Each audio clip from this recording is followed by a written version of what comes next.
Let's get ready to grumble!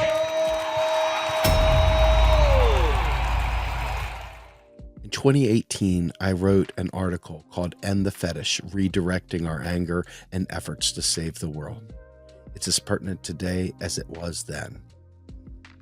Modern monetary theory represents a lens from which to view the various operational levers within the macroeconomy. It is simply the observable and descriptive facts about how monetary systems work. Not believing in the insights coming from the MMT lens is in essence denying the institutional reality of how money is created and operationalized in the world today. By denying reality, how can you get it right when attempting to write or pass legislation that will work for the people? Don't allow your feelings to get in the way. Step away from emotional thinking and just ask the question, how does a dollar come to be? Congress created the U.S. Federal Reserve System in 1913, and it has modified the Fed's charter many times in the past. But the Federal Reserve is a creature of Congress and is, by extension, the nation's central bank. The Fed is made up of the Board of Governors, Federal Reserve banks, member banks, and other depository institutions, and the Federal Open Market Committee, FOMC. It was created for three primary purposes: monetary policy, banking supervision, and financial services. It was also given the primary directive of achieving price stability and full employment. Many confuse the Federal Reserve as a private institution to which the nation's public treasury is in debt. They say it has brought the nation to its knees with mounting, overwhelming debt that would be passed on to our grandchildren and our grandchildren's children and so forth, forcing future generations into lives of slavery and suffering, etc. However, the Federal Reserve and the Treasury have a consolidated balance sheet and work as one entity, clearing payments and ensuring the government can meet its obligations. Because of myths and conspiracy theories, the nation has been held prey to the incredible belief that the federal government, the legal monopoly owner and issuer of its unit of account, the US dollar, are somehow in the clutches of foreign operatives. In some more bigoted circles, vile anti-Semitic claims are made. These innocent frauds create a situation where people go unserved and fight against their own interests by trying to reduce deficits, eliminate sovereign debt, cut spending, and reduce public services.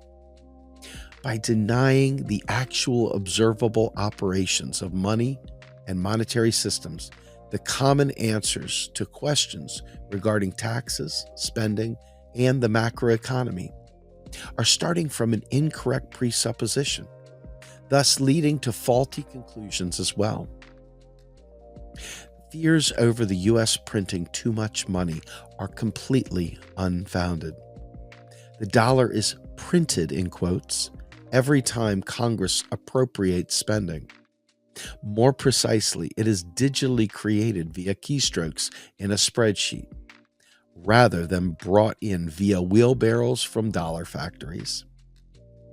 That very dollar was printed, created via keystrokes, is unprinted, deleted when it is collected as a federal tax.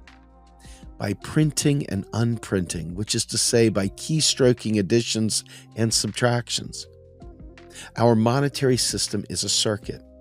It is tax-driven money. Tax-driven money drives the need for and the value of the dollar or any other government unit of account. Taxes are not paying for government spending. Taxes are collected to drive the need for our currency because taxes can only be paid in US dollars. Milton Friedman and the Chicago School of Economic Thought made people believe the lie that printing money would cause inflation. He was just as wrong then as he is now. Yet the fear of inflation still grips us more than the urge to save lives by spending on the people or retaining full employment. Resources can be scarce, and production must be able to meet demand. Otherwise, inflation will ensue. But quantity theory of money that Milton Friedman and others push has been thoroughly debunked. If we ever really want to see America, quote unquote, great again, we must rediscover the public purpose and decimate all economic myths, even the ones told by our favorite politicians, orthodox economists, other media personalities, and most importantly, our friends, for whom we've developed a fondness. Dollars provide access to real resources, and real resources can, in fact, be scarce. But dollars are not scarce, except for you and I. They are readily created from thin air when Congress appropriates spending.